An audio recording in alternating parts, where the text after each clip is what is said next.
Hello everyone, स्वागत है हमारे यूट्यूब चैनल जॉब नोटिफिकेशन में। तो दोस्तों, बिहार विद्यालय परीक्षा समिति के द्वारा माध्यमिक शिक्षक पात्रता परीक्षा स्टेट 2026 का ऑनलाइन एप्लीकेशन फॉर्म 17 अगस्त 2026 से ही आपका स्टार्ट हो चुका है। और दोस्तों, इसका लास्ट डेट रहने वाला है 31 अगस्त 2026 तक। तो दोस्तों, मैं आपको इस वीडियो के माध्यम से बताएंगे कि आपको कैसे रजिस्ट्रेशन करना है और इसका रजिस्ट्रेशन से लेकर प्रिंट तक कौन कौन सा आपको प्रोसेस है, सब आपको स्टेप बाय स्टेप यह इसी वीडियो के माध्यम से मैं आपको बताएंगे। इसमें कौन कौन सा डॉक्यूमेंट्स आपको लगेगा, इसमें आपका फीस कितना रहने वाला है, फोटो और सिग्नेचर आपको कैसे अपलोड करना है, ये भी आपको इसी वीडियो में बताएंगे। तो दोस्तों वीडियो स्टार्ट करने से पहले आपसे रिक्वेस्ट है कि कृपया आप इस चैनल पे पहली बार आए हैं तो कृपया आप चैनल को सब्सक्राइब कर दे और बेल आइकन को प्रेस कर दे।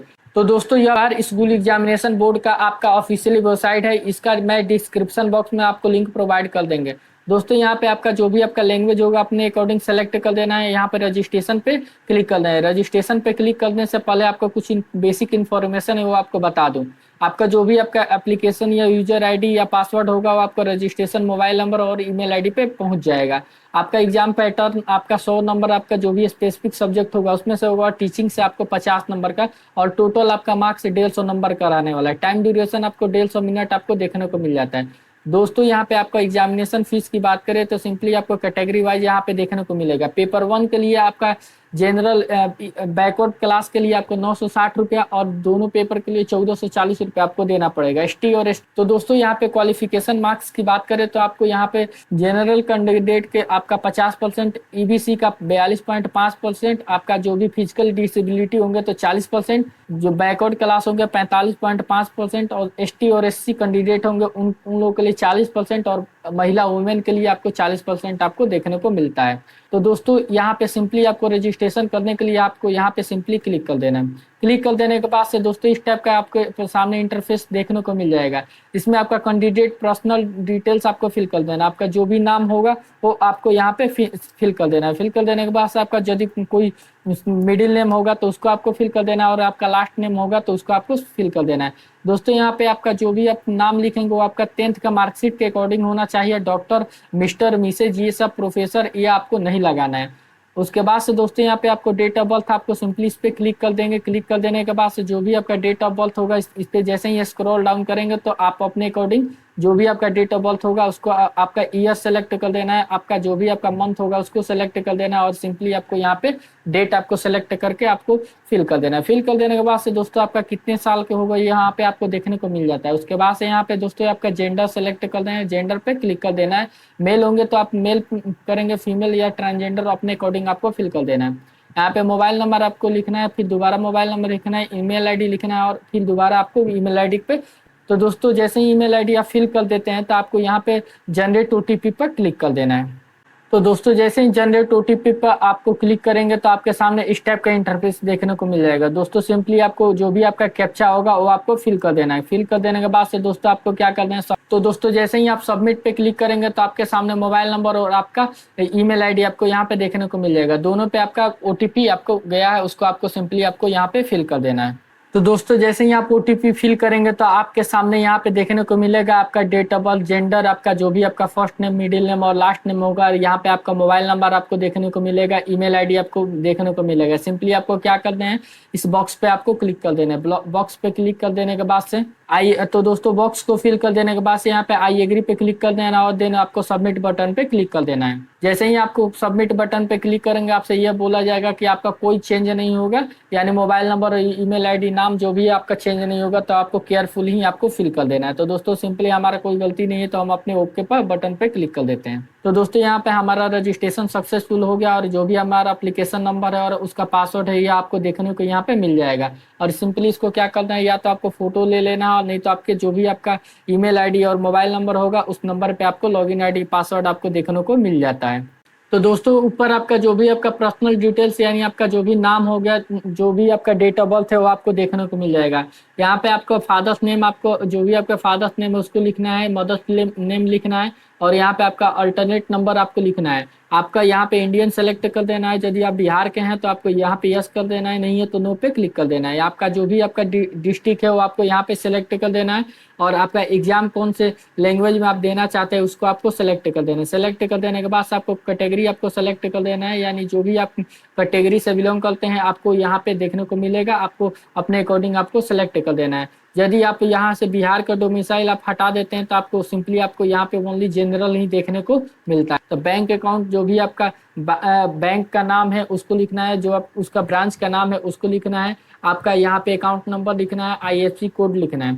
जैसे ये सब लिख देने के बाद से आपका जो भी आइडेंटिफिकेशन डिटेल्स है, यानी आपके फेस पे कोई मोल है तो फिर आपको यहाँ पे बताना है, नहीं तो सिंपली नो पे क्लिक कर देना है। नो पे जैसे ही आपको क्लिक करेंगे आपके पास पूछेगा कि आधार कार्ड है कि नहीं, तो आपको सिंपली आधार कार्ड है तो आपको यस कर देना है, नहीं है तो फिर नो करेंगे। नो कर देने के बाद से फिर भी आपको आधार कार्ड कंपलसरी होता है, तो दोस्तों यस करेंगे तो आपका आधार कार्ड का नंबर है उसको आपको यहाँ पे फिल कर देना है। फिल कर देने के बाद से पैन कार्ड आपसे पूछा जाएगा, पैन कार्ड यदि है तो आपका जो भी आपका पैन कार्ड नंबर होता है वो आपको फिल कर देना है, और आपका नाम क्या है वो आपको यहाँ पे फिल कर देना है। यदि ड्राइविंग लाइसेंस है तो यस करेंगे, नहीं तो सिंपली नो पे क्लिक कर देंगे। उसके बाद से आपके पास वोटर आई कार्ड होगा तो यस करेंगे, नहीं तो नो पे क्लिक कर देंगे। यदि आप यस करते हैं तो उसका जो भी आपका वोटर आई कार्ड नंबर है उसको आपको यहाँ पे फिल कर देना है। आपके पास पासपोर्ट है तो आपको यस करेंगे, तो यस करेंगे तो जो भी आपका पासपोर्ट नंबर है आपको फिल कर देना है, नहीं होगा तो नो पे क्लिक कर देना है। तो दोस्तों यहाँ पे आपको valid photo attach bank passbook आपसे पूछा जा रहा है। यदि आप यस करते हैं तो आपका जो भी आपका बैंक पासबुक नंबर होता है उसको आपको लिखना है, नहीं तो सिंपली आपको यहाँ पे नो पे क्लिक कर देना है। तो दोस्तों आप गवर्नमेंट अथॉरिटी के लिए काम करते हैं तो आपको यस करेंगे, यस करेंगे तो उसका जो भी आपका टाइप होगा वो आपको यहाँ पे फिल करना है। फिल कर देने के बाद उसका उसका नंबर आपको फिल कर देना है। यदि आपके पास नहीं है तो सिंपली नो पे क्लिक कर देना है, और उसके बाद से दोस्तों यहाँ पे आपको सेव एंड नेक्स्ट पे क्लिक कर देना है। तो दोस्तों जैसे ही आप पर्सनल डिटेल्स को आपको फिल कर देते हैं तो यहाँ पे आपको एक सर्विस डिटेल्स आपको देखने को मिल जाएगा। यदि आप एक सर्विस मैन है तो आपको यस पे क्लिक करेंगे तो ज्वाइनिंग डेट और रिटायरमेंट डेट आपको यहाँ पे फिल कर देना है। यदि आप नहीं है तो आपको सिंपली आपको नो पे क्लिक कर देना है। क्लिक कर देने के बाद से दोस्तों यहाँ पे आपको फिजिकल डिसेबिलिटी आपको पूछा जा रहा है। यदि आप हैं तो आपसे यहाँ पे किस टाइप के हैं आपसे पूछा जाएगा, और अपना टाइप बताना है। उसके बाद से जो भी उसका सर्टिफिकेट नंबर होता है ये सब आपको फिल कर देना है। यदि नहीं है तो सिंपली आपको नो पे क्लिक कर देना है। नो पे क्लिक कर देने के बाद से आपको सेव एंड नेक्स्ट पे क्लिक कर देना है। तो दोस्तों सेव एंड नेक्स्ट पे क्लिक कर देने के बाद से आपको कोरस्पेंडिंग एड्रेस देखने को मिल जाएगा। जो भी आपका विलेज होगा वो आपको यहाँ पे लिखना है, जो भी आपका पोस्ट होगा या पुलिस स्टेशन होगा वो आपको लिखना है, और यहाँ पे जो भी आपका स्टेट होगा वो आपको अपने अकॉर्डिंग सेलेक्ट कर देना है। जो भी आपका डिस्ट्रिक्ट होगा वो आपको यहाँ पे अपने अकॉर्डिंग सेलेक्ट कर देना है। सेलेक्ट कर देने के बाद से दोस्तों आपको सिंपली उस एरिया का पिन कोड लिखना है। पिन कोड लिख देने के बाद से यदि आपको ये परमानेंट एड्रेस चाहिए तो आपको सिंपली यस पे क्लिक कर देना है। यस पे क्लिक कर देने के बाद से वो आपको जो भी आपका डिटेल्स है वो आपको यहाँ पे परमानेंट एड्रेस में देखने को मिल जाता है। दोस्तों सिंपली आपको सेव एंड नेक्स्ट पे क्लिक कर देना है। तो दोस्तों जैसे ही आप एड्रेस को डिटेल्स को फिल कर देते हैं तो आपसे क्वालिफिकेशन यहाँ पे पूछा जाता है। क्वालिफिकेशन में आपको यहाँ पे पूछा जाएगा सबसे पहले पेपर 1 पेपर 2 और बोथ। तो जो आपने अकॉर्डिंग आपको जिस भी सब्जेक्ट से आप इसमें देना चाहते हैं आपको सेलेक्ट कर देना है। आपको यहाँ पे पेपर का कौन सा सब्जेक्ट है वो आपको देखने को मिल जाता है। इस प्रकार से दोस्तों यहाँ पे आपका 10th का जो भी आपका डिटेल्स है वो आपको यहाँ पे बताना है, यानी कौन सा बोर्ड है, स्कूल का नाम क्या है, रोल कोड, रोल नंबर, और आपका जो भी आपका रिजल्ट है वो किसमें है, सीजीपीए ग्रेड या परसेंटेज में है, वो आप यहाँ पे सेलेक्ट कर देंगे। आपका कितना परसेंट है तो यहाँ पे सिंपली आपका कितना आपका नंबर मिला है और कितना में से आपको नंबर मिला है दोनों आपको यहाँ पे बताएंगे। तो आपको यहाँ पे परसेंटेज देखने को मिल जाएगा, या अपने अकॉर्डिंग अपना परसेंटेज को यहाँ पे लिख देना है। लिख देने के बाद से कौन सा ईयर में आप पास आउट हुए थे वो आपको यहाँ पे सिंपली बताना है। बताने के बाद से डिवीजन आपसे पूछा जाएगा कि आप फर्स्ट डिवीजन से, सेकंड डिवीजन, थर्ड डिवीजन या पास थे, मतलब अपने अकॉर्डिंग जो भी है अपने आपको बता देना। बता देने के बाद से दोस्तों यहाँ पे आपको इंटरमीडिएट यानी 12th का बारे में पूछा जा रहा है। आपका जो भी बोर्ड या यूनिवर्सिटी का नाम होगा उसको आपको बताना है। आपका कॉलेज का नाम बताना है, रोल कोड क्या है, रोल नंबर क्या है, और किस सब्जेक्ट से आप स्पेशलाइजेशन किए हैं, जैसे कि आप फिजिक्स, केमिस्ट्री, बायोलॉजी यानी साइंस से या आर्ट्स से या कॉमर्स से, ये आपको बताना है। उसके बाद से दोस्तों यहाँ पे आपका जो भी आपका परसेंटेज होगा या सीजीपीए या आपका ग्रेड होगा अपने अकॉर्डिंग आप सेलेक्ट कर देना है। आपका कितना परसेंटेज है वो आपको यहाँ पे देखने को मिल जाएगा। आपका कितना नंबर मिला और कितना में से मैक्सिमम नंबर आपका कितना है वो आपको यहाँ पे फिल कर देना है। फिल कर देने के बाद से कौन सा ईयर में आप पास आउट हुए थे वो आपको यहाँ पे सिंपली आपको फिल कर देना है। उसके बाद से दोस्तों यहाँ पे आपको डिवीजन पूछा जा रहा है, डिवीजन आपको फिल कर देना है। फिल कर देने के बाद से आपसे तो दोस्तों यहाँ पे आपको ग्रेजुएशन का डिटेल्स पूछा जा रहा है, तो यहाँ पे जो भी आपका यूनिवर्सिटी का नाम या बोर्ड का नाम होगा उसको आपको लिखना है। यहाँ पे आपका कॉलेज का नाम लिखना है, रोल कोड क्या है, रोल नंबर क्या है और कौन सा सब्जेक्ट। तो दोस्तों यहाँ पे स्पेशलाइजेशन की बात किया जा रहा है, जो भी आपका सब्जेक्ट रहा है वो आपको यहाँ पे सिंपली फिल कर देना है। फिल कर देने के बाद से आपसे पूछेगा कि आपका कैस किस में नंबर आया, परसेंटेज, सीजीपीए या ग्रेड अपने अकॉर्डिंग यहाँ पे फिल कर देना है। फिल कर देने के बाद से परसेंटेज आपको यहाँ पे देखने को मिल जाएगा, कितना नंबर है और कितना में से आपका नंबर मिला है वो आपको यहाँ पे फिल कर देना है। कौन सा ईयर में आप इसको पास आउट किए थे और आपका कौन सा डिवीजन रहा है वो आपको बताना है। तो दोस्तों यहाँ पे आपका पोस्ट ग्रेजुएशन का ऑप्शन देखने को मिल जाता है। आपका ये आपका ऑप्शनल है, आपको यहाँ पे जो भी आपका डिटेल्स है आपको फिल कर देना है। यदि आपके पास पोस्ट ग्रेजुएशन है तो आपको फिल कर देना है, नहीं तो सिंपली आपको छोड़ देना है। तो दोस्तों यदि आपके पास पोस्ट ग्रेजुएशन है तो आपको यहाँ पे आपका जो भी बोर्ड या यूनिवर्सिटी है उसका नाम लिखना है, आपका कॉलेज का क्या नाम है, रोल कोड क्या है, रोल नंबर क्या है, किस सब्जेक्ट से स्पेशलाइजेशन किए हैं, आपका परसेंटेज आपसे पूछा जाएगा। उसके बाद से फिर आपका कितना नंबर मिला हुआ है, कितना में से आपका नंबर मिला है, कौन सा ईयर में आप पास किए हैं ये पीजी को, और आपका कौन सा डिवीजन रहा है वो आपको बताना है। बता देने के बाद से आपको यहाँ पे बीएड के बारे में पूछा जाएगा। बीएड में आपको सिंपली आपका कौन सा बोर्ड या यूनिवर्सिटी है उसको आपको यहाँ पे बताना है, कॉलेज या इंस्टीट्यूट्स का नाम बताना है, रोल कोड क्या है, रोल नंबर क्या है। उसके बाद से आपको परसेंटेज, तो दोस्तों यहाँ पे आपका परसेंटेज ऑफ मार्क्स, सीजीपीए या ग्रेड, यानी किसमें आपका मार्क्स आपका आया हुआ है, परसेंटेज, सीजीपीए या ग्रेड में अपने अकॉर्डिंग आपको यहाँ पे फिल कर देना है। फिल कर देने के बाद से आपका कितना परसेंटेज आया हुआ है वो बताना है, आपका कितना ऑब्टेन हुआ है और कितना में से आपको मिला है वो आपको बताना है। यहाँ पे कौन सा ईयर में आप पास आउट हुए हैं उसको आपको बताना है, डिवीजन बताना है। डिवीजन बता देने के बाद से आपको सिंपली क्या करते हैं, सारे डिटेल्स को एक बार रिव्यू चेक कर लेना है। रोल नंबर, रोल कोड, ये सब आपको सिंपली आपको चेक कर देना है। चेक कर देने के बाद से आपको सेव और नेक्स्ट पे क्लिक कर देना है। क्वालिफिकेशन के डिटेल्स को यहाँ पे फिल करेंगे तो दोस्तों यहाँ पे आपके डॉक्यूमेंट्स अपलोड का आपको ऑप्शन देखने को मिल जाएगा। यहाँ पे आपको सिंपली पासपोर्ट साइज का फोटो जो जेपीजी पीएनजी मोड में 80 केबी से लेकर 200 केबी के अंडर में होना चाहिए।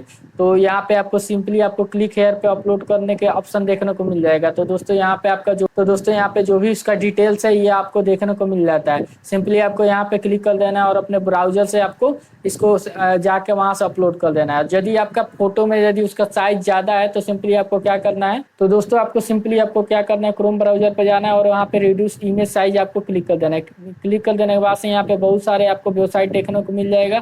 सिंपली क्लिक कर देना है किसी पे और आपको सेलेक्ट इमेज कर देना है और उसके बाद से कितना एमबी का चाहिए आपको देखने को मिल जाता है। वैसे आपको जाके आपको इमेज का साइज कम कर देना है। उसके बाद से यहाँ पे सिग्नेचर का साइज आपका 50 से 200 केबी के बीच में होना चाहिए। सेम आपका वही आपका प्रोसीजर आपको फॉलो करना है। तो दोस्तों यहाँ पे आपको एनसीएल का सर्टिफिकेट आपको अपलोड कर देना है। तो यहाँ पे इसका पीडीएफ के फॉर्मेट में आपको होना चाहिए। तो इसको सिंपली आपको क्या करना है, तो दोस्तों एनसीएल का पीडीएफ आपको अपलोड कर देना है। तो इसका 100 MB से लेकर 200 MB के बीच में होना चाहिए। तो सिंपली आपको यदि इमेज में है तो आपको पीडीएफ में कन्वर्ट करने के लिए यहाँ पे सिंपली आपको क्या करते हैं कि इमेज टू पीडीएफ आपको सर्च कर देना है। इमेज टू पीडीएफ सर्च करने के बाद से बहुत सारा आपको वेबसाइट देखने को मिल जाएगा। किसी भी वेबसाइट पे जाके अपना चेंज कर सकते हैं। और उसके बाद से उसका साइज करने के लिए, साइज कम करने के लिए दोस्तों वहीं आपको गूगल पे जाकर और बोल देना है कि आपको पीडीएफ का साइज कम रिड्यूस करना है, तो आपको मिल जाता है। और उस स्टेप से आपको यहाँ पे डोमिसाइल सर्टिफिकेट यानी आपका जो भी आपका निवास प्रमाण पत्र है उसको आपको यहाँ पे अपलोड कर देना है। 10th का सर्टिफिकेट आपको अपलोड कर देना है। 10th का मार्कशीट आपको अपलोड कर देना है। 12th का सर्टिफिकेट आपको अपलोड कर देना है और 12th का मार्कशीट आपको अपलोड कर देना है। और उसके बाद से दोस्तों यहाँ पे आपका जो भी आपका ग्रेजुएशन का जो भी स्कोर कार्ड है उसको आपको यहाँ पे अपलोड कर देना है। और उसका जो भी आपका मार्कशीट है वो आपको यहाँ पे अपलोड कर देना है। याद रखना है कि आपको सब ये पीडीएफ के फॉर्मेट में होगा। तो उसके बाद से आपका जो भी आपका बीएड का मार्कशीट होगा उसको आपको यहाँ पे अपलोड कर देना है। क्वालिफिकेशन, अदर क्वालिफिकेशन है उसको आपको अपलोड कर देना है। अदर कोई भी आपका डॉक्यूमेंट्स है जैसे आधार कार्ड हो गया, पैन कार्ड हो गया, ये आपको यदि आपको अपलोड करना चाहते हैं तो उसको भी आप अपलोड कर सकते हैं। और आपका जो आपका पासबुक है उसको भी आप चाहेंगे अपलोड करने के लिए तो वो भी आप अपलोड कर सकते हैं। तो दोस्तों यहाँ पे पेमेंट का मोड का ऑप्शन देखने को मिल जाता है। तो सिंपली आपको ऑनलाइन पेज पे क्लिक कर देना है। क्लिक कर देने के बाद से आपको कितना फीस लगेगा यहाँ पे आपको देखने को मिल जाएगा। मेरा सिंगल पेपर का है तो यानी 960 रुपया हमको देना पड़ेगा। उसके बाद से दोस्तों यहाँ पे नीचे स्क्रॉल डाउन कीजिएगा तो आपका कुछ डिक्लेरेशन है, आपको इसको केयरफुली पढ़ लेना है। पढ़ लेने के बाद से आई एग्री पे क्लिक कर देना है।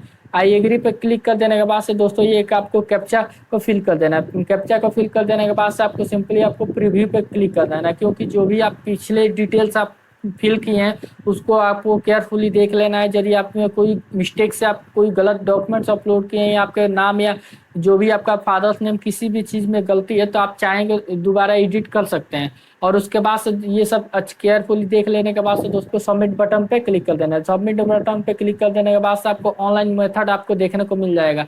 वहाँ पे आपको क्यूआर भी आपको देखने को मिलेगा और उसके बाद से उसी क्यूआर पे आपको पेमेंट कर देना है। पेमेंट कर देने के बाद से आपका एक प्रिंट आउट आपको देखने को मिलेगा, उसको आपको सिंपली डाउनलोड करके अपने पास सुरक्षित रख लेना है। और आपका जब भी एडमिट कार्ड आएगा उसको उस पर आपका जो भी रजिस्ट्रेशन नंबर होगा वो आपको देखने को मिल जाता है। तो दोस्तों बिहार स्टेट 2026 का ऑनलाइन फॉर्म आपको स्टेप बाय स्टेप हमने आपको बताया और कैसे आपको फिल किया जाता है ये भी आपको स्टेप बाय स्टेप बताएं।